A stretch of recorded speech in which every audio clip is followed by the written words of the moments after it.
J'aimerais que nous puissions continuer à creuser dans les Écritures afin de fortifier notre foi et accéder à de nouvelles réalités spirituelles. La marche chrétienne n'est pas une marche statique, mais c'est une marche dynamique. Dieu, il est le même, mais il ne fait pas les mêmes choses. Dans la vie d'un chrétien, plus il marche avec Dieu, plus il doit accéder à de nouvelles réalités. Christ, sagesse de Dieu pour ceux qui sont appelés. Paul remarque dans le contexte de son enseignement qu'il y a des divisions parmi les chrétiens.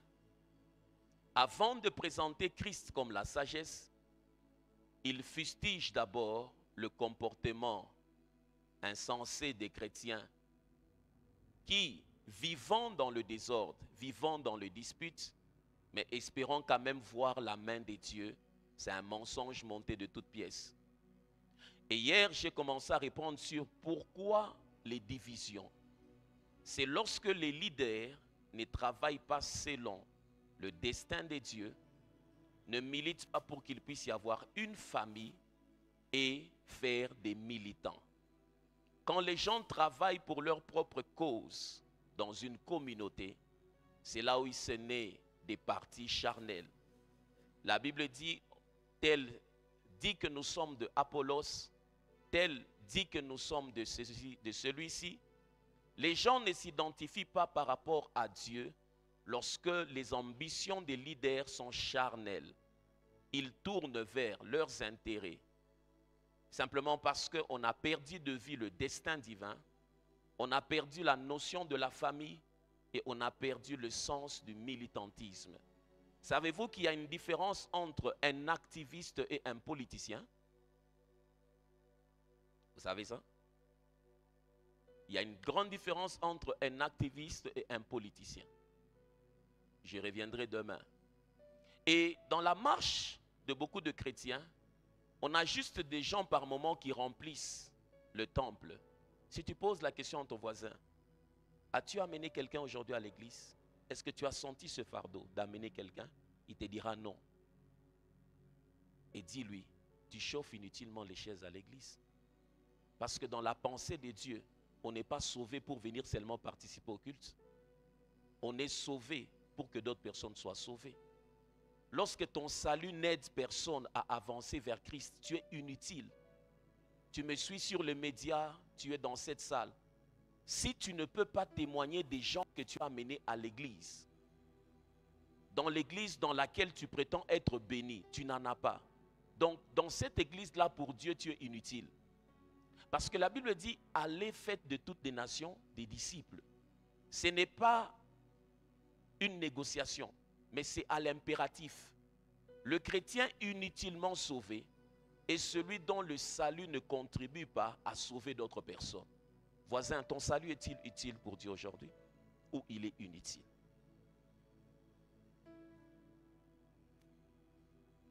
J'ai commencé à analyser les paramètres des non-exaucements des prières. Je me suis rendu compte que beaucoup de gens veulent utiliser Dieu. Ils veulent que Dieu fasse pour eux, mais ils n'ont pas rempli les conditions pour que Dieu fasse réellement pour Dieu. Quel est l'intérêt de Dieu dans la vie de quelqu'un qui ne contribue pas à l'avancement du royaume? Dieu gagne quoi en t'exaucant? Quand le salut n'est pas une priorité pour toi. Quand le salut des âmes n'est pas une priorité pour toi. En réfléchissant sur la Pâque dans cette année 2024, j'ai voulu amener la Pâque sur la réflexion de l'état des lieux de l'Église et de l'aventure du christianisme congolais. Je me suis rendu compte que beaucoup des gens que je fréquente sont des chrétiens de façade. Je m'abstiens de te citer, mais je commence à croire que tu fais aussi partie. Parce que depuis que je te regarde, je n'ai pas vu ce zèle de gagner des gens à Christ et les amener. Mais quand il s'agit des choses liées à ton intérêt, comment tu pleures, comment tu pries. Mais dis-moi, qu'est-ce que le ciel gagne en t'exaucant? Qu'est-ce que le ciel gagne en t'exaucant? Qu'est-ce que le ciel gagne en t'exaucant? Il ne gagne rien. Et d'où est venu tout cela? C'est venu des enseignements qu'on a donnés aux gens, qui n'ont pas tourné les chrétiens vers le destin de Dieu, mais vers l'utilisation des ressources du ciel pour leur compte. Quand on enseigne sur l'onction, les gens voient comment ça va aller en sa faveur. Quand on enseigne sur la prospérité, les gens voient comment ça va aller sur leur faveur. Même les chants que les gens exécutent, tu sens que se tourner vers le moi, ça n'a rien de Dieu. Deviens un militant. Et Paul, dans 1 Corinthiens, il dit, 1 Corinthiens 1:10, relis-moi ce passage. 1 Corinthiens 1:10. Je vous exhorte, frères, par le nom de notre Seigneur Jésus-Christ, à tenir tous un même langage et à ne point avoir de division parmi vous, mais à être parfaitement unis dans un même esprit et dans un même sentiment. La suite. Car, mes frères, j'ai appris à votre sujet, par les gens de Chloé, qu'il y a des disputes au milieu de vous. Je veux dire que chacun de vous parle ainsi. Moi, je suis de Paul, et moi d'Apollos, et moi de Céphas, et moi de Christ. Jusque-là. J'ai appris par les gens de Chloé. C'est-à-dire, des gens sont passés dans le milieu qui prétendait être église.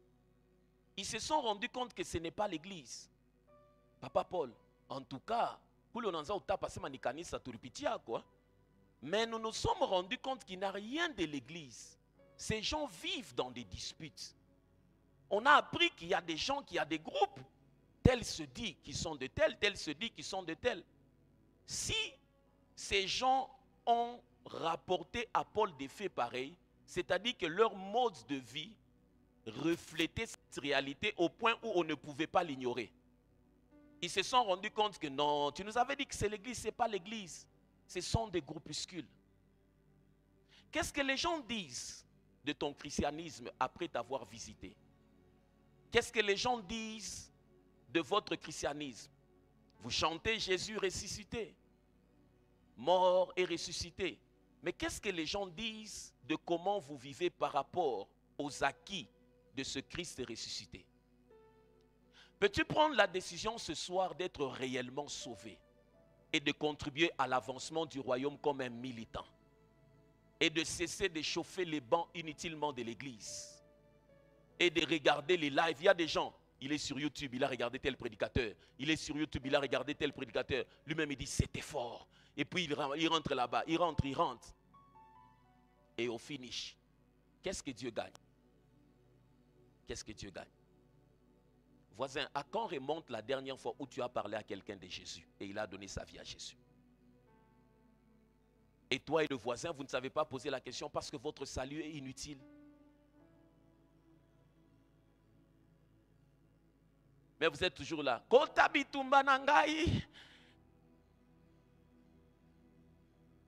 Quel intérêt Dieu a de Kota Bitumba na yo?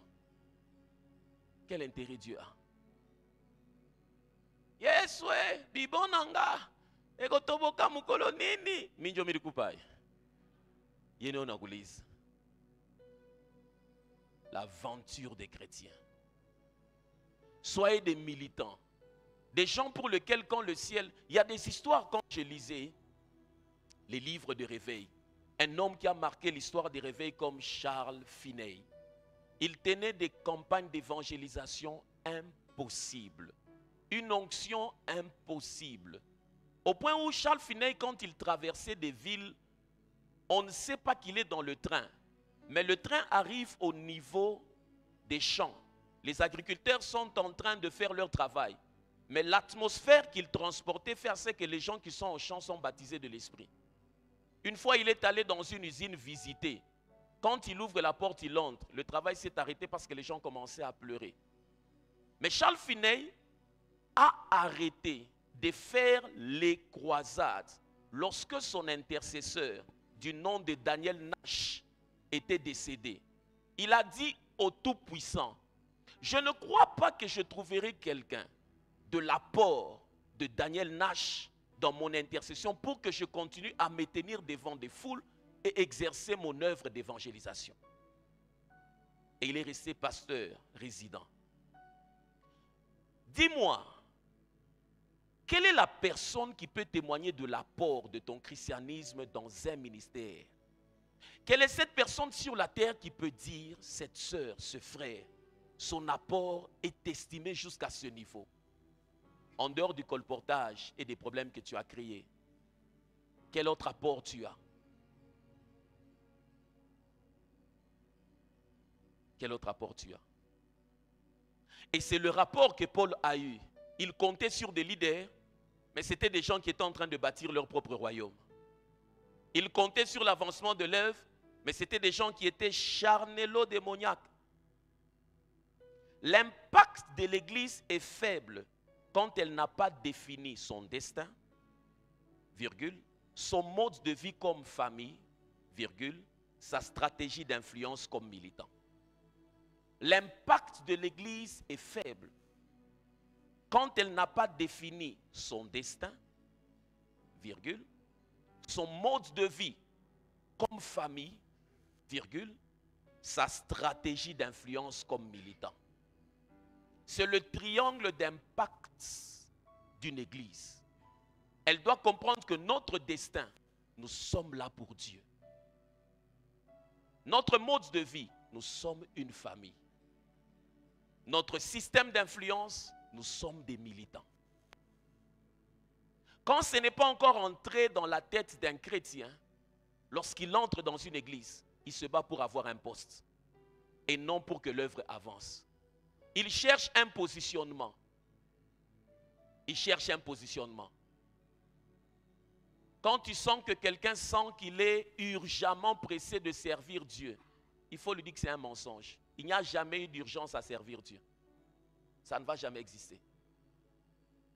Il n'y a jamais eu d'urgence à servir Dieu. Et puis, le mensonge des chrétiens d'aujourd'hui, tu vas trouver des gens qui ne partent pas à l'église, ils prient à la maison. Je suis en train de prier parce que je n'ai pas encore trouvé l'église où je dois partir. À tous ces chrétiens qui vous ont dit cela, c'est un mensonge. Il faut leur dire, c'est juste l'orgueil qui t'empêche d'aller là où tu sais que tu dois aller. C'est juste l'orgueil qui t'empêche d'aller là où tu sais que tu dois aller. Si seulement tu es humble, tu vas te rendre compte que non, je dois aller prier là-bas. Ça n'a rien à voir, tu cherches la direction de Dieu. Les directions de Dieu que tu cherches, quand tu es parti à Kassapa, tu as fait 5 ans, tu n'as jamais cherché la direction de Dieu. Il y a des gens qui ont des aventures. Tu as fait, et puis tu as échoué 4 fois. Tu n'avais pas cherché la direction de Dieu. Mais tu veux te montrer spirituel. L'impact de l'Église est faible quand elle n'a pas défini son destin, son mode de vie comme famille, sa stratégie d'influence comme militant. Quand le diable veut détruire la société, un environnement, je le disais hier, il détruit ou enlève l'impact de l'Église. 1 Timothée 3,15 est un passage qu'il faut se remémorer, se redire et se le redire. 1 Timothée 3,15. Mais afin que tu saches, si je tarde, comment il faut se conduire dans la maison de Dieu, qui est l'église du Dieu vivant, la colonne et l'appui de la vérité. Qui est l'église du Dieu vivant, la colonne et l'appui de la vérité. Paul est en train de parler dans ce passage, si vous voulez le comprendre, il est en train de s'adresser aux gens qui sont d'Éphèse. Il y a le temple de Diane qui était majestueusement construit. Et ce temple était soutenu par au moins 127 colonnes, qui étaient chacune de colonnes un don qui venait d'un roi. Et quand il dit l'appui et la colonne de la vérité, ces gens quand ils regardent, illustrer comment est-ce que ce temple était soutenu par 127 colonnes. Quand on enlève ce colonne, ça s'effondre. Paul voulait leur dire que dans le monde, la seule institution qui doit militer pour la vérité, c'est l'Église. La seule institution sur laquelle on doit s'appuyer pour avoir la vérité de la vie, c'est l'Église.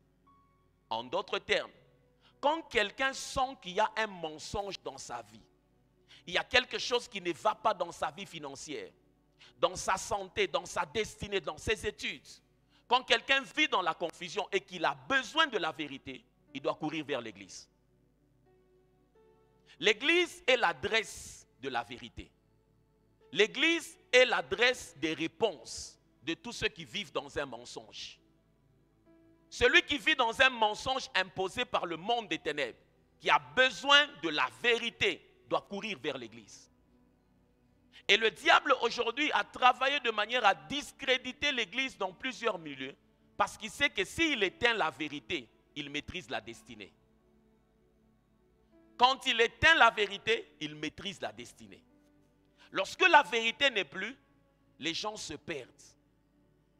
Tel que vous êtes là, vous êtes militant de la vérité. Oh, je disais, vous êtes militant de la vérité.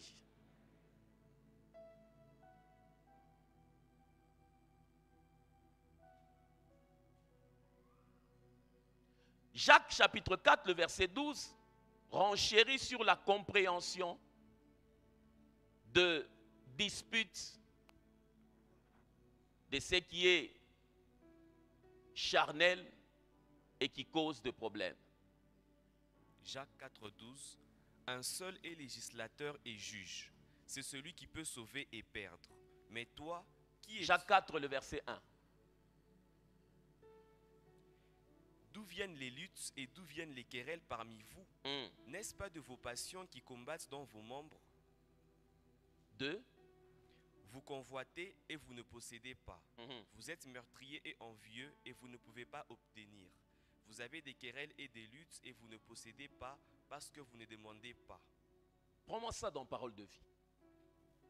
Chaque fois que tu verras que dans une famille, il y a des disputes, il y a des luttes. Dans un département, il y a beaucoup de luttes, des disputes. Dans une église, il y a beaucoup de luttes, des disputes. Il n'y a pas deux raisons. La réponse, c'est Jacques chapitre 4, le verset 1 à 2. D'où viennent les disputes? D'où viennent les luttes entre vous? Est-ce qu'elles ne viennent pas des désirs mauvais qui luttent dans vos corps? Vous voulez quelque chose et vous ne pouvez pas l'avoir. Alors vous êtes prêt à tuer.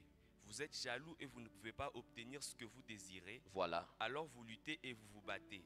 Vous n'avez pas ce que vous voulez parce que vous ne demandez pas à Dieu.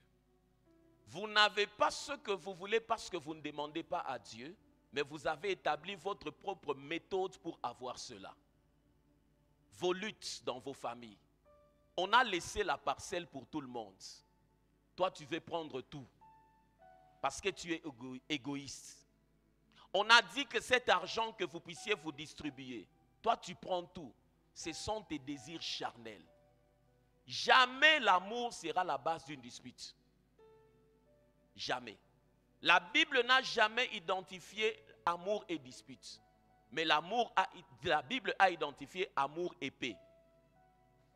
Dispute, l'amour là, dispute, les gens disent non, pour qu'on sente qu'on s'aime, on doit se disputer. Non, vous êtes sur le terrain du charnel.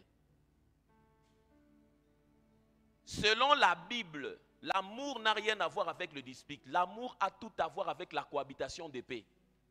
Lorsque vous vivez dans le dispute, ce sont vos désirs charnels, égoïstes qui se battent. Qui se battent. Jette quelqu'un? Et c'est à ce niveau maintenant où, au lieu que les gens viennent vers l'église, ils vous trouvent déjà vous-même avec beaucoup de problèmes, vous-même avec beaucoup de disputes, et quand ils regardent de l'intérieur, ils disent les choses de l'église, moi pas. Parce qu'ils se rendent compte que vous-même, vous avez beaucoup de problèmes. Vous-même, et puis certaines personnes, cette personne est un païen. Tels et tels sont des chrétiens. Quand ils se retrouvent, ils parlent des histoires scandaleuses de leur milieu en présence du païen. Le païen reçoit ça en termes d'incrédulité. Parce que toute information de scandale dans le milieu chrétien devient une incrédulité transférée. Ça va devenir un obstacle à sa foi. Quand il apprend que telle sœur et telle sœur, Joville, Moukanis.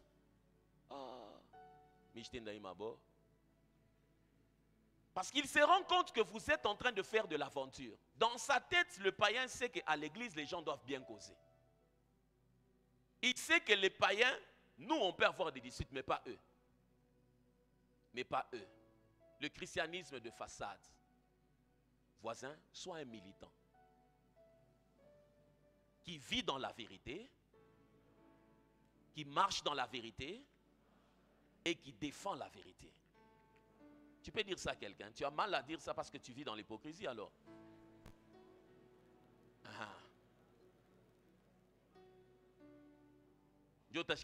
Toute vérité n'est pas bonne à dire. C'est quel passage de la Bible? On m'a envoyé une vidéo d'un pasteur qui parlait en Swahili. Mathieu. Gardez. Il dit, on répond les imbéciles par les silences. J'étais choqué. Et puis il était du haut de la chair. Je pensais qu'il allait dire quelque chose. Il a fait un micro.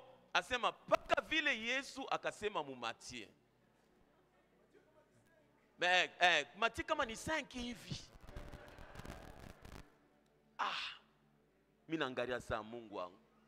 J'avais cessé de commencer à suivre des émissions à la télé.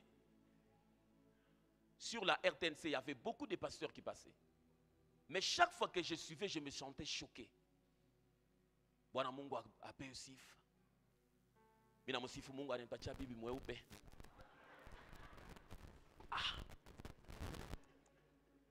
Je me dis, donc, tena niongeza gari. Je me suis dit. Et maintenant, posez-vous la question, le professeur d'université, incrédule, qui est assis à la maison, qui regarde la télévision, qui entend que l'église, un pasteur bénit Dieu seulement parce que sa femme est d'un teint clair. Lui, avec l'argent, il sait avoir plusieurs métisses. Il regarde, il se dit, c'est seulement pour ça que cette personne peut aller à l'église. C'est seulement pour ça. C'est à ce niveau où vous avez amené les choses de Dieu. Tellement terre à terre. Vous les avez dévalorisées. Et c'est comme ça le point que j'ai donné hier par exemple. L'incapacité à donner des enseignements qui donnent des solutions dans les vies des gens. C'est l'une des choses qui fait à ce que les gens ne viennent pas vers vous dans l'église. L'incapacité à donner solution aux problèmes des vies des gens. C'est l'un des faits qui fait à ce que beaucoup de gens ne viennent pas à l'église. Vous êtes avec moi? Comme il a dérangé, il clavier atomique. Atomique. Alors, c'est ce qu'on appelle la proactivité.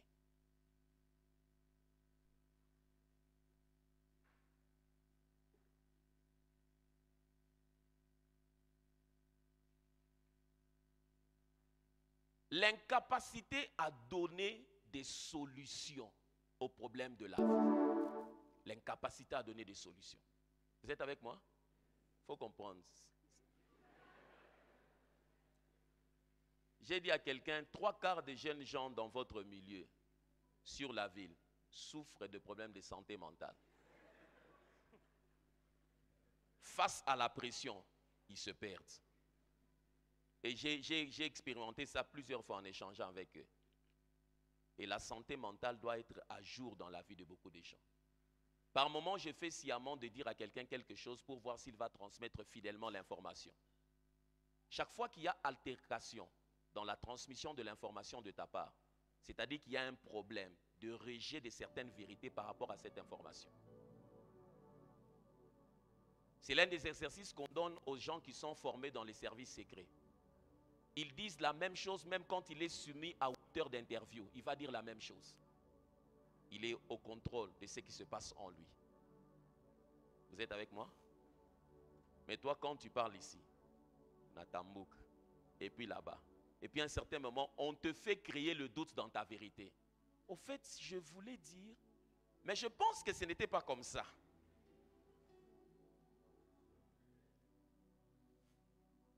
Le manque d'enseignement qui donne des solutions aux problèmes de la vie. Et l'une des choses pour lesquelles, quand les gens te disent, tu pries, j'ai tel problème, quelle est la solution? Et tu me dis, je n'ai pas de solution. John C. Maxwell dit ceci: rien n'est changé par une performance médiocre. Rien. Pour qu'il puisse avoir un changement, il faut qu'il puisse avoir une performance excellente. C'est-à-dire, quand quelqu'un te dit je suis malade, ne lui dis pas allons voir notre pasteur, dis-lui prions. Et un homme a écrit un livre, il parle de 5-star church, l'église 5 étoiles. Il est en train de comparer l'église aux hôtels 5 étoiles. Et à un certain niveau, il arrive pour voir comment est-ce que le service client fonctionne. En parallélisme, pourquoi est-ce que les gens ne viennent pas à l'église? Bien-aimés dans le Seigneur, en principe, l'église, les gens devaient se réveiller quotidiennement avec un programme de venir à l'église. Il dit par exemple, il dit 4 choses. Un service médiocre est la principale raison pour laquelle les entreprises perdent des marchés. Un service médiocre est la raison principale pour laquelle les gens ne viennent pas à l'église. Quand ils viennent et que les choses ne sont pas excellentes, ils se sentent frustrés, ils vous diront au revoir sans qu'ils ne puissent dire un mot. Il donne un deuxième point, il dit, le client insatisfait moyen fait part de son mécontentement à au moins 9 autres personnes. Là-bas, il en va de la réputation. Quand quelqu'un est venu dans l'église et il a trouvé qu'on n'a pas donné solution à son problème, sache qu'il peut parler déjà à 9 autres personnes de votre église. J'étais parti là-bas, on n'a pas dit ceci, on n'a pas fait ceci. J'étais parti là-bas, il n'y a pas eu ceci. 1, 2, 3. Et automatiquement, 9 personnes sont informées déjà de la qualité de l'échec de votre église. Or, dans le principe de cohabitation, derrière chaque personne, il y a au moins déjà 5 personnes. Tu vois déjà le réseau. Tu vois le réseau. Et c'est de cette manière-là, vous allez vous retrouver dans un coin. Votre église a déjà une certaine réputation dans l'atmosphère, votre département.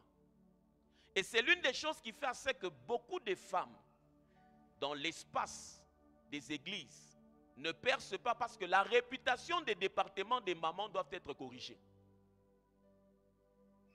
Quand les gens pensent département des mamans, ils se disent toujours, c'est un endroit où il y a beaucoup de problèmes. Tu vas entendre quelqu'un, il n'a jamais été chez les mamans.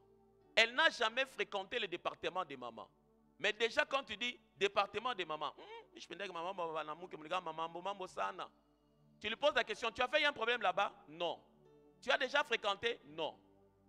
Mais c'est un client qui était venu dans un département des mamans, qui a rencontré un problème, qui allait rencontrer à 9 autres personnes, et la réputation en a été sapée. Vous êtes avec moi? Dans le service client, il est dit, il en coûte entre 5 et 10 fois plus cher d'attirer un nouveau client que de garder un ancien. Vous êtes avec moi? Il en coûte 5 et 10 fois plus cher d'attirer un nouveau que de garder un ancien. Il est plus avantageux pour vous de fidéliser ceux qui viennent déjà vers vous que de chercher à gagner de nouvelles personnes. Ça prend beaucoup d'énergie. Mais vous allez vous rendre compte que quand on demande aux gens de prester l'église où ils doivent prester, c'est là où ils sentent qu'ils doivent être médiocres. Mais ils pensent que sa meilleure prestation, ils doivent la faire là où les gens ne le connaissent pas. Mais c'est qu'il ne sait pas. Il se désengage pour sa destinée et il s'engage pour une vie qu'il ne connaît pas. Ça risque de le coûter cher. J'aide quelqu'un? J'aimerais que tu dises à son voisin, sois excellent partout.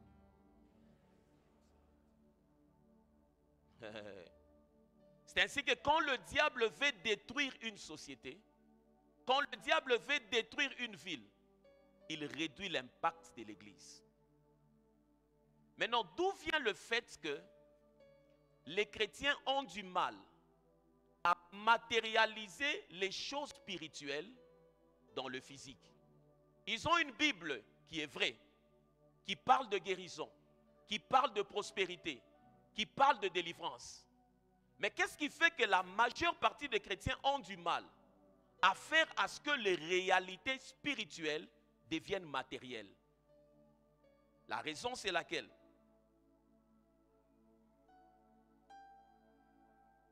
Vous voulez que je vous dise? La première des choses que j'aimerais vous dire, c'est que connaître la Bible n'équivaut pas à connaître Dieu.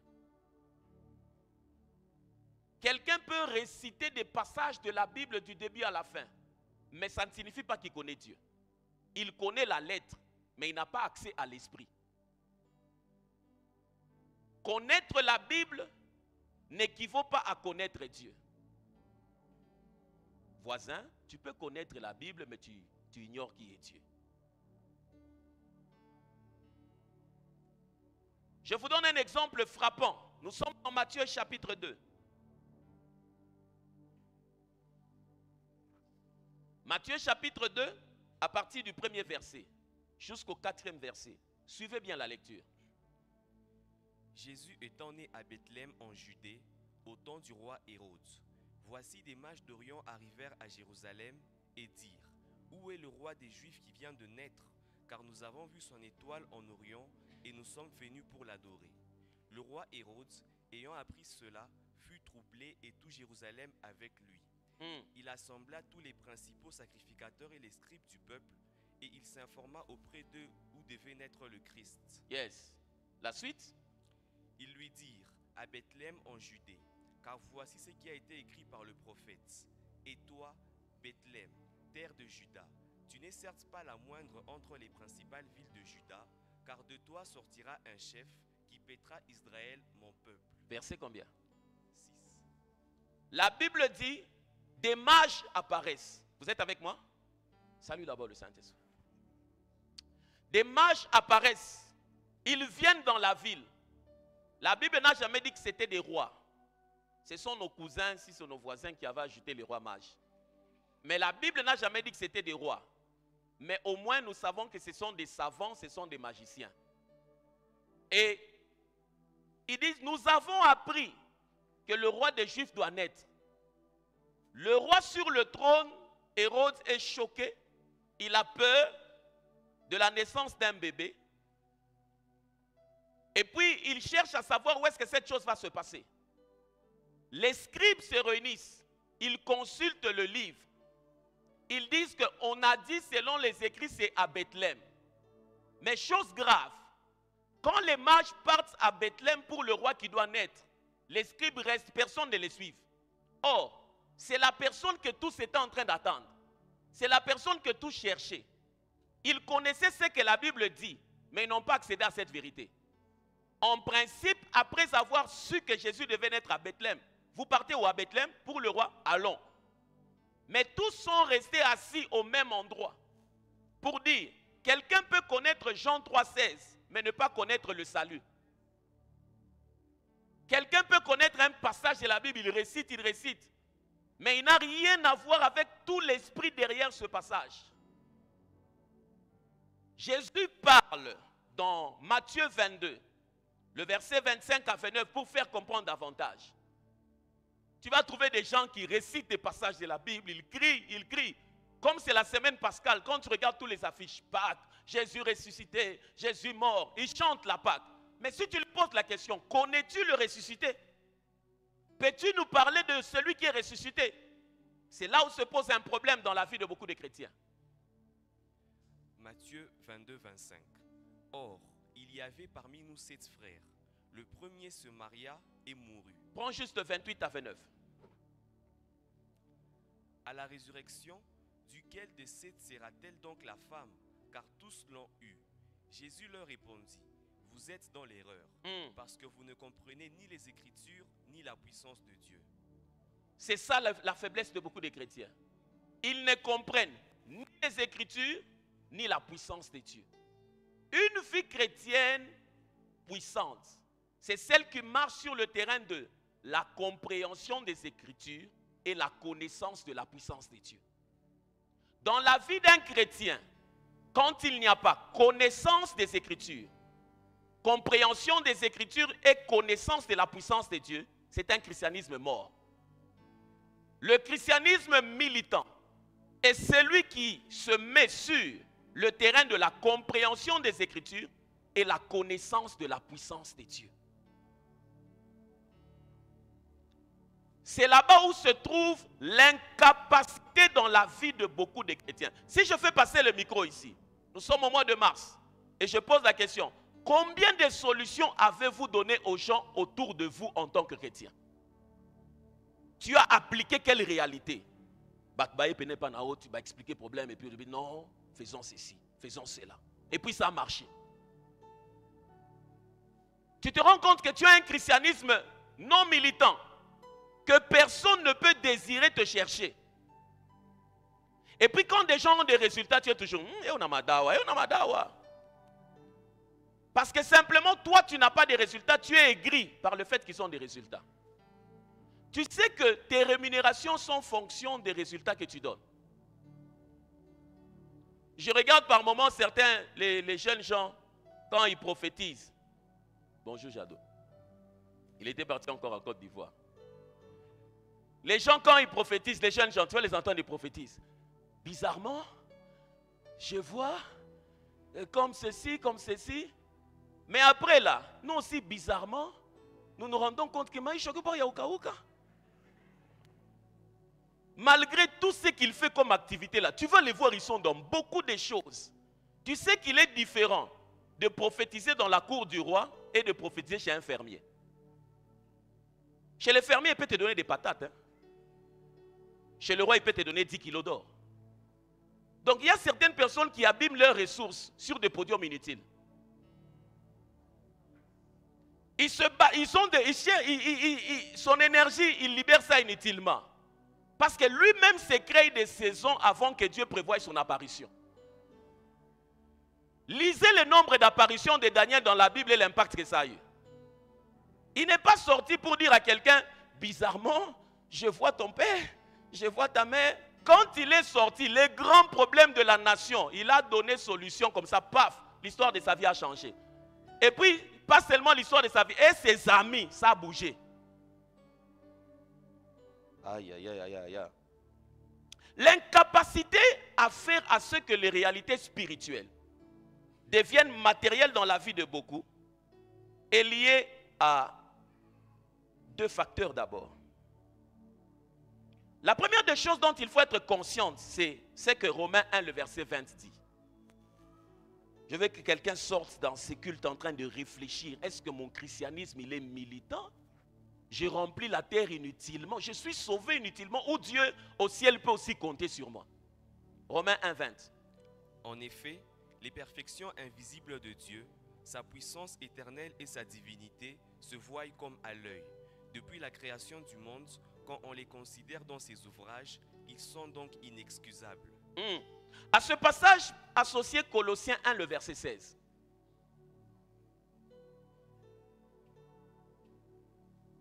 Colossiens 1, 16.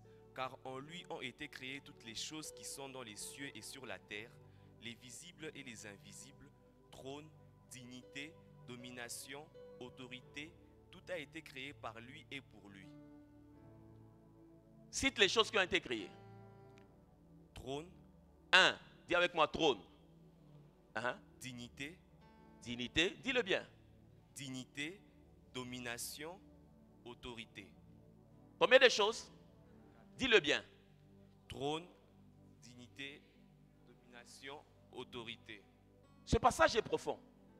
La Bible dit, il y a des réalités visibles et invisibles. Et dans ces réalités-là, on commence à citer trône, dignité, autorité. La Bible veut dire qu'il existe des trônes invisibles et qu'il existe des trônes visibles. Il veut dire qu'il existe des dignités invisibles et qu'il existe des dignités visibles. Mais la Bible, quand tu pousses, elle veut faire comprendre que les choses visibles dépendent des choses invisibles. En d'autres termes, Quelqu'un peut avoir un trône physique sans avoir en réalité un trône spirituel.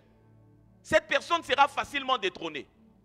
Mais celui qui a d'abord un trône spirituel, qui a un trône physique, cette personne-là ne sera pas facilement détrônée. Parce que les choses physiques sont soutenues par les réalités spirituelles. Quand Dieu t'a donné un poste dans un rêve, dans le physique, personne ne va t'enlever de là. Mais si dans le rêve, Dieu t'a arraché la chaise, dans le physique, personne ne va te donner un siège.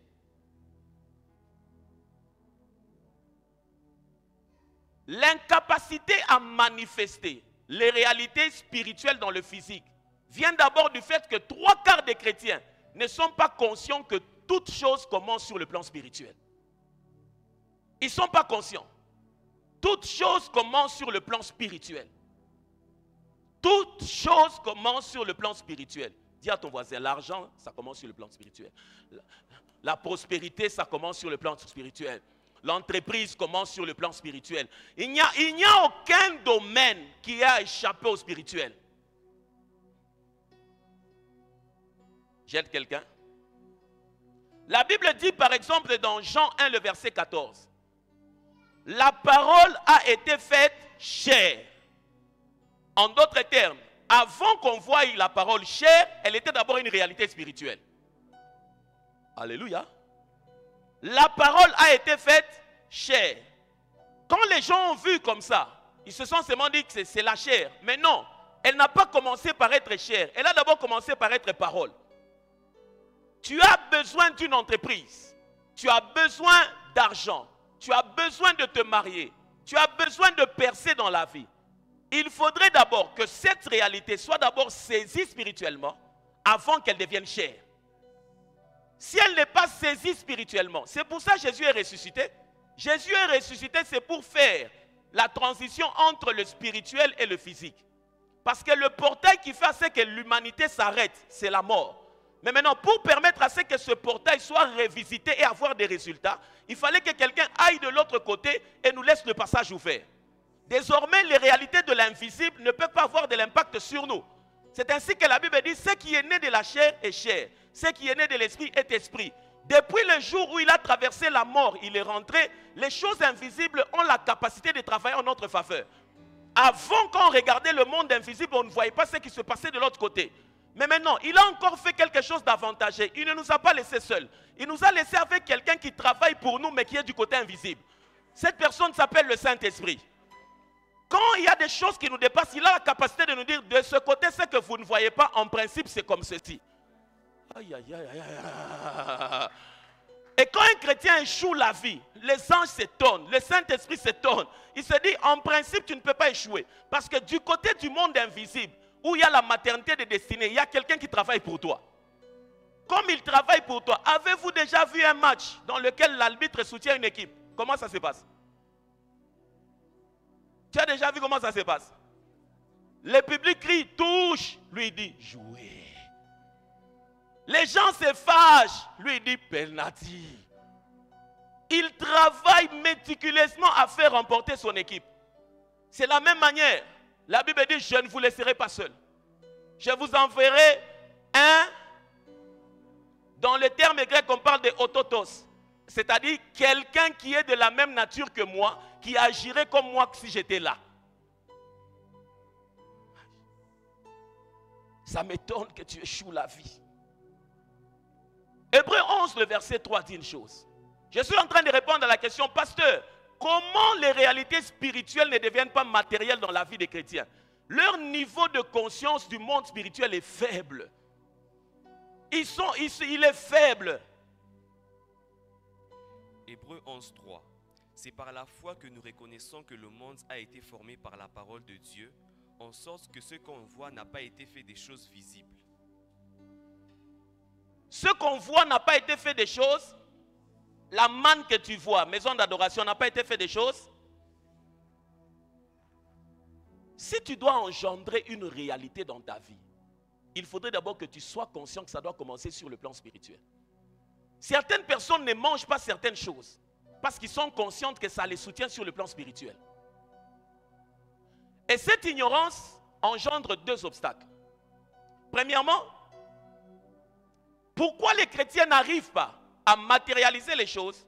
La première des choses, c'est l'ignorance de la provision et des ressources disponibles pour les croyants. Les gens ne sont pas conscients qu'il existe une provision, qu'il y a des ressources pour moi. 2 Pierre 1, 3. C'est un passage qu'il faut retenir à partir de ce soir et prier sur base de cela. Il existe, bien-aimés dans le Seigneur, vous me suivez? Il existe des ressources et des provisions spirituelles pour toi. Oh, je pensais que tu allais dire Amen. Je disais, il existe des ressources et des provisions spirituelles pour toi. Écoute ce que 2 Pierre 1, 3 dit. Comme sa divine puissance nous a donné tout ce qui contribue à la vie et à la piété. Nous a donné quoi? Tout ce qui contribue à la vie et à la Qui piété. contribue à quoi? Et puis, pas seulement à la piété, à la vie d'abord et à la piété. Au moyen de la connaissance de celui qui nous a appelés par sa propre gloire et par sa vertu. Il faut lire ça ensemble. Prends ta Bible. Il s'agit de toi. Tu veux commencer une affaire, sa divine puissance a déjà donné tout. Tu veux te marier, sa divine puissance a déjà tout donné. Tu veux avoir des enfants, sa divine puissance a déjà... Oh, je ne sais pas si quelqu'un m'entend ce soir. Il y a quelqu'un qui veut commencer quelque chose dans sa vie. La puissance divine a déjà tout donné. 1, 2, 3, lis avec moi, come on. Non, c'est faible, monte encore. 1, 2, 3.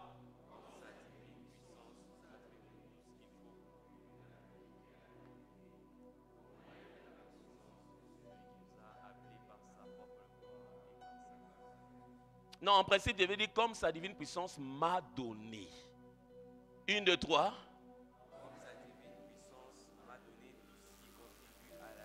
Non, tout ce qui contribue à ma vie et à ma piété.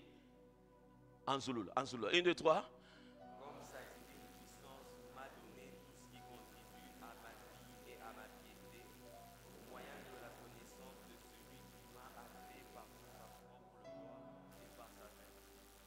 C'est à ce niveau-là où les chrétiens sont bloqués. La Bible dit quelque chose. Ils n'arrivent pas à manifester ça parce que ce que la Bible dit, c'est d'abord une réalité spirituelle. Pour qu'elle travaille en ta faveur, tu dois être conscient que c'est une provision pour moi.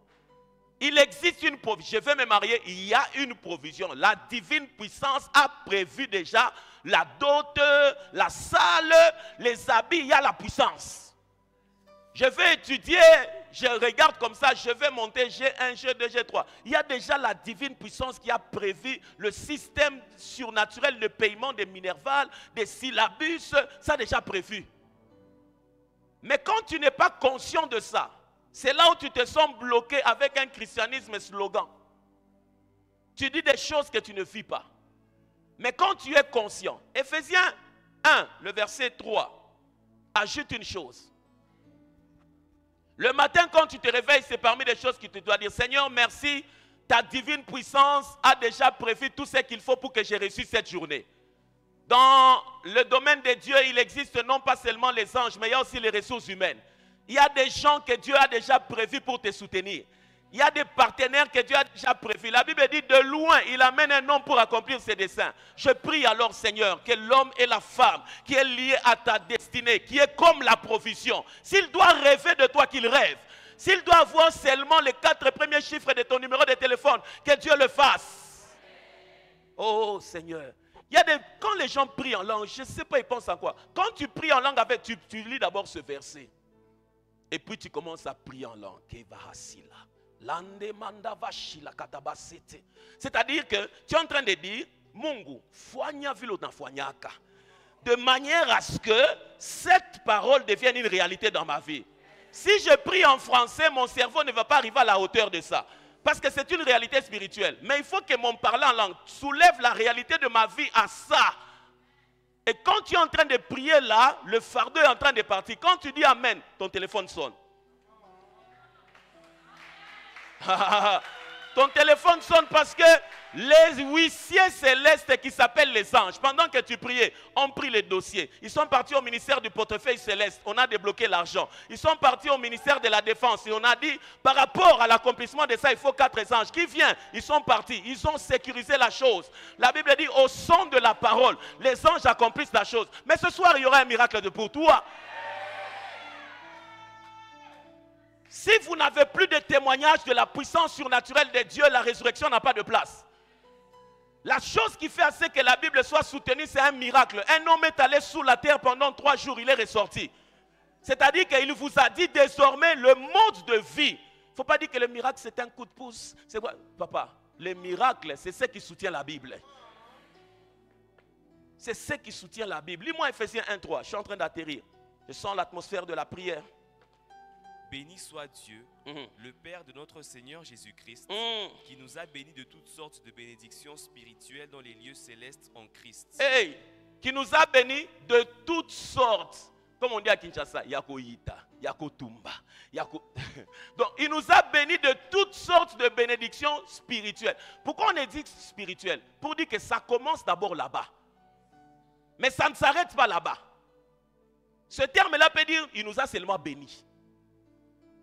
Mais pour que tu comprends que ça commence sur le plan spirituel. Quand les gens disent que non, on a volé son étoile, souvent les gens font allusion à quelque chose qu'on a enlevé sur sa tête. Mais quand tu lis bien la Bible, l'onction, elle vient du coup comment? Elle couvre ta vie, de la tête. C'est une réalité que les hommes du monde des ténèbres comprennent, mais que le chrétien ne comprend pas. Sur ta vie, il existe une réalité qui s'appelle bénédiction. Quand tu dors, c'est là. Quand tu marches, c'est là. Quand tu rencontres quelqu'un, tu le salues. Les gens entrent en contact avec les réalités que nous transportons.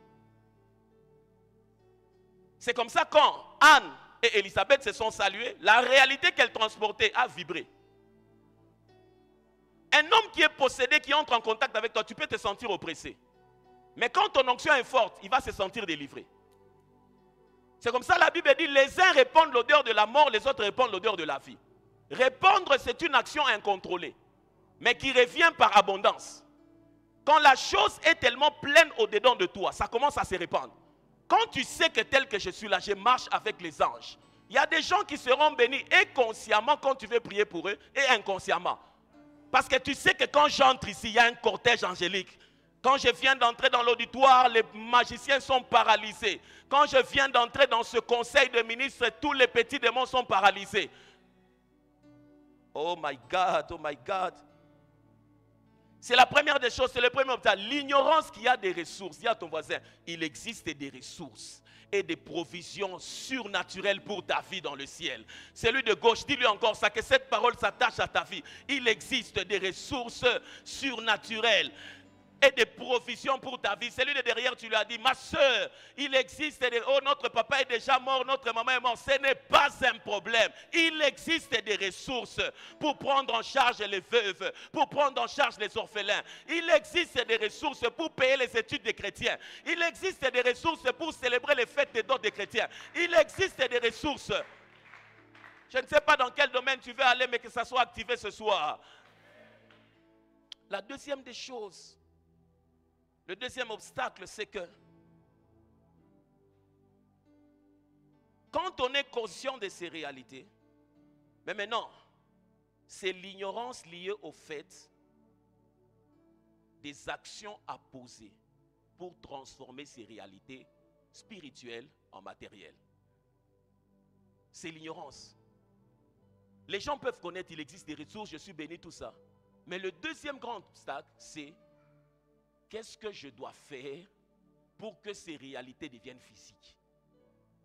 C'est la deuxième chose. Tu m'entends?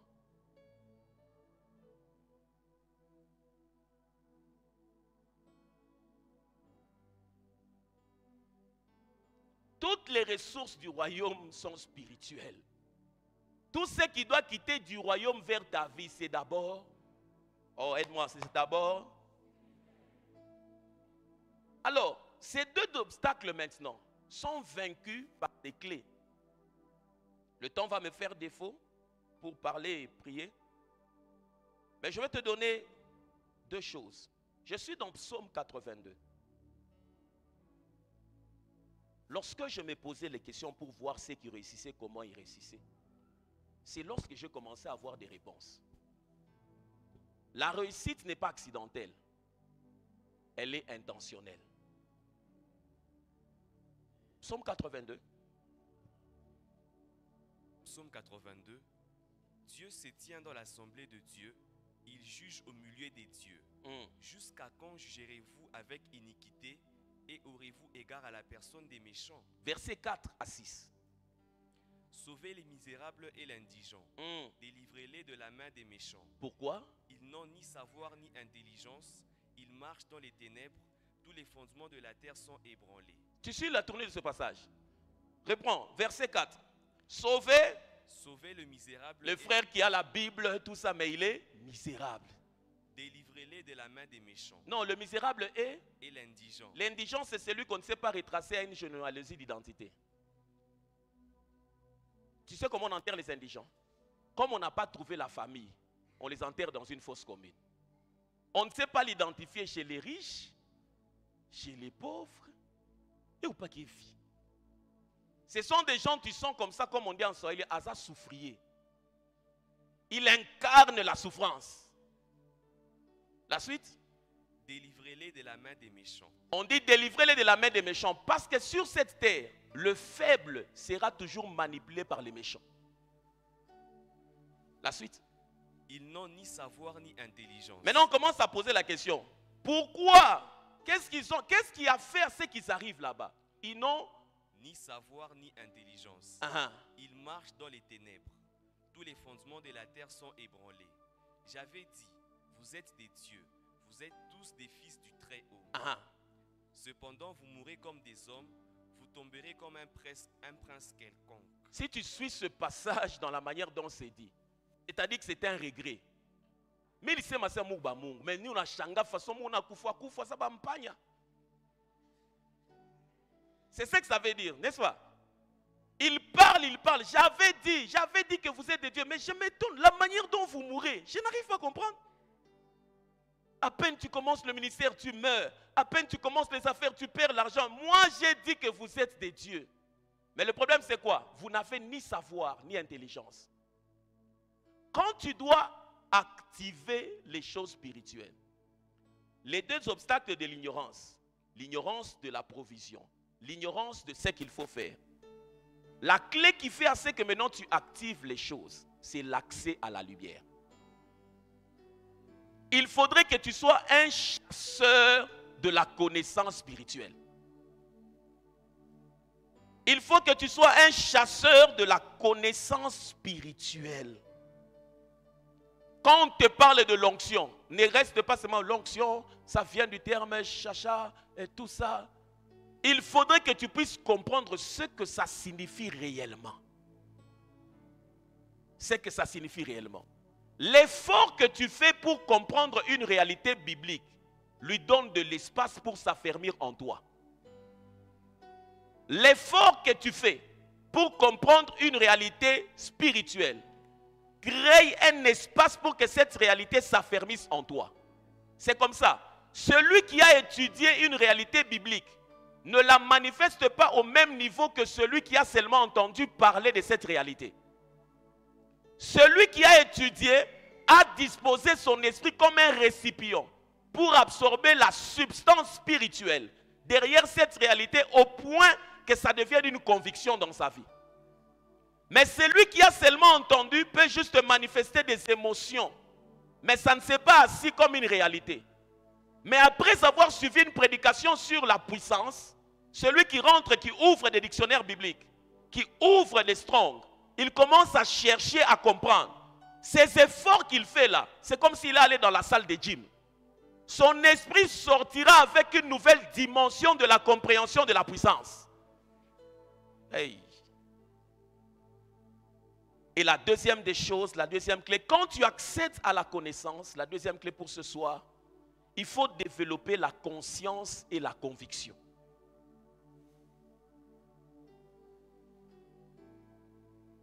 Lis-moi Ézéchiel chapitre 2, le verset 2.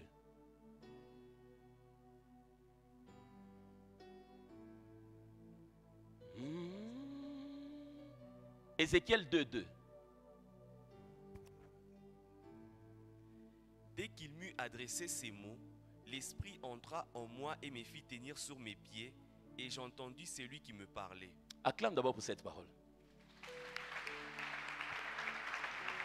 Non, acclame bien, acclame bien.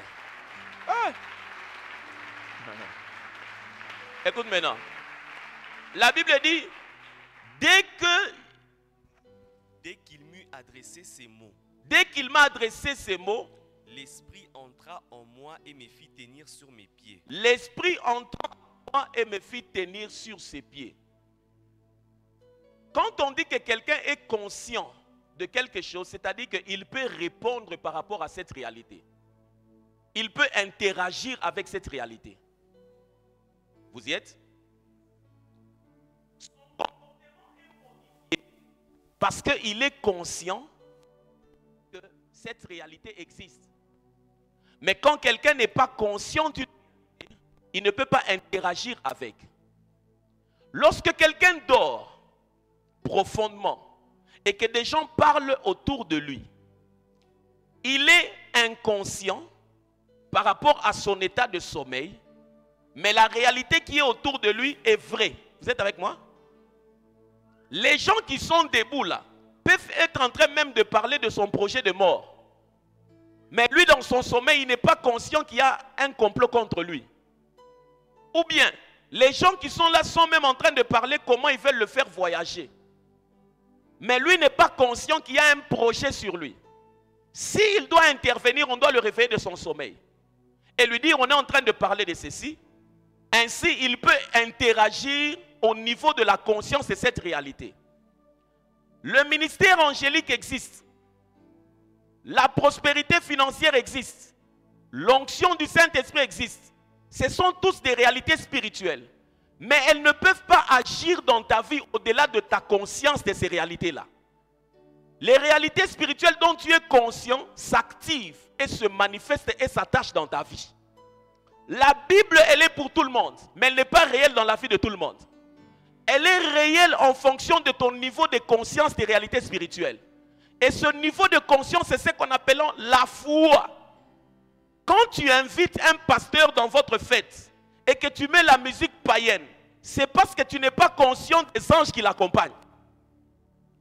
Si tu voyais physiquement les anges, des êtres spirituels de 3 mètres comme ça, tu sais que quand je vais venir, ces gens-là vont entrer dans la fête. Tu n'allais pas mettre cette musique, n'est-ce pas? Parce que tu ne les vois pas. C'est ainsi que tu te comportes comme ça. Mais quand tu es conscient, tu vois comment est-ce que les gens s'arrangent quand le président doit venir chez eux. Il s'arrange parce qu'il sait que tout le cortège qui va venir là demande beaucoup d'efforts. Dans la vie de beaucoup de chrétiens, le niveau de conscience des choses spirituelles est faible. Moi, quand je suis assis là, je sais que l'onction est là. Je peux prier et les gens seront touchés par l'onction. Je peux prier et les gens seront baptisés du Saint-Esprit. Je peux chasser les démons à la minute qui suit en fermant mon téléphone. Parce que je suis conscient de ces réalités, ça m'accompagne. Je peux chasser les démons dans un bus, dans un avion, dans un aéroport. Un jour, je devais aller prêcher. Une femme est venue pendant que je sortais. Et pendant que je sortais, elle avait un problème. On lui a dit que l'enfant était dans une mauvaise position. Elle se plaignait beaucoup. Il faut qu'on l'opère. Moi, je sortais. J'étais au parking Salah NCD. Je lui ai dit qu'on a dit quoi? Parle rapidement. On a dit qu'il faut qu'on m'opère tout ça. Je lui ai imposé la main comme ça. J'ai dit, enfant, retourne. Pendant que j'étais enfant, quand elle a crié, moi, le taxi était déjà arrivé. Je suis monté. Et puis, elle m'a appelé le soir pour dire que l'enfant s'est retourné. Je suis tellement conscient. Tu sais, un féticheur ne mange pas certaines choses parce qu'il est conscient des démons qui l'accompagnent. Toi aussi, tu utilises mal ta bouche parce que tu ne sais pas que ça conditionne le mouvement angélique dans ta vie. Mais le jour où tu deviens conscient que les anges, il y a même certains habits que tu ne vas pas mettre. Nous t'exhortons, c'est ton niveau de conscience des réalités qui t'accompagne. Et la chose qui soulève l'esprit au niveau de la conscience des réalités spirituelles s'appelle la méditation. La méditation, c'est comme quelqu'un qui est en train de chercher une fréquence à la radio. Quand il veut s'aligner sur la fréquence d'une réalité, il bouge le bouton. Pour que ton esprit devienne conscient, hein? Pour que ton esprit devienne conscient d'une réalité, Tu ne dois pas seulement le confesser, tu dois le méditer. Le jour où tu prends un passage de la Bible, tu écris seulement, voici les miracles qui accompagneront ceux qui auront cru en mon nom. C'est encore la récitation. Le niveau de la conscience de cela est faible. Mais si tu prends ce passage, tu t'assieds dans la méditation. 1 minute, 10 minutes lundi, 10 minutes mercredi. Le niveau de la conscience commence à augmenter. Quand tu développes le niveau de la conscience, la brèche de la puissance devient une réalité. Tu peux libérer la puissance derrière cette réalité. Quand la Bible parle que le faible dit je suis fort. Quand la Bible parle de l'argent, l'or et l'argent, la Bible parle de la prospérité. Pour que l'argent, qu'on commence, quand la Bible parle de la faveur c'est quoi? C'est quelqu'un qui te regarde, qui n'a rien à voir avec toi, mais qui sent qu'il doit te faire du bien. Pour que tu commences à avoir des coups de fil de quelqu'un qui est assis à la maison, ça dit ou quoi? Nous on a mis à 1500, pas Kaïvi. Pour que cette réalité de la faveur agisse dans ta vie, il faut méditer sur la faveur. Quand tu commences à méditer sur la faveur, ton esprit commence à monter à la hauteur de cette réalité. Le jour où ton esprit atteint, quand il y a le courant, on ne discute pas pour allumer les ampoules. Quand la réalité s'est assise dans ta vie, elle va se manifester. Toi-même, tu vas te rendre compte que je ne comprends pas comment les gens me donnent l'argent comme ça. La chose est assise. Prends du temps dans la méditation. De quoi êtes-vous conscient ce soir alors que nous voulons prier? Êtes-vous conscient de la parole qui dit que là où 2 ou 3 sont réunis, Dieu est avec eux? Dieu ne peut pas venir te visiter dans ta prison et te laisser prisonnier. C'est-à-dire que ce soir, si nous prions, il y aura des délivrances. C'est-à-dire que ce soir, si nous prions, il y aura des solutions. Comme la foi ne dépend pas de demain, la foi dépend de maintenant. Nous sommes plus de 3. C'est-à-dire, ton voisin là qui a donné sa vie à Jésus, même quand il n'est pas conscient, son ange peut devenir actif dans ta vie à cause de ta conscience. Tu peux bénéficier de ce qu'on appelle l'onction corporative. Son ignorance ne t'épargne pas toi de ta bénédiction. Il y a des choses que nous activons dans les vies des gens. Aïe, aïe, aïe, aïe, aïe, aïe. Il y a des choses qu'on active dans les vies des gens par rapport au niveau de notre conscience. Quand dans une croisade, le prédicateur dit prions. Même quand les gens ne croient pas au miracle. Mais lui sait que l'association de ces prières va me faciliter la tâche. Et je crois que Dieu est dans cette salle. Je crois que sa puissance est dans cette salle. Je crois que quelqu'un qui a un problème de maladie, de quoi, vit un miracle maintenant. Je crois qu'il y a une solution qui est en train d'être déclenchée maintenant. J'ai juste besoin de 5 minutes sous l'atmosphère de la foi. Un homme, une femme qui croit à la puissance de Dieu. Qui sent qu'il doit élever sa voix pour prier. Il sent qu'il doit élever sa voix pour prier. Yahweh, Tobé, les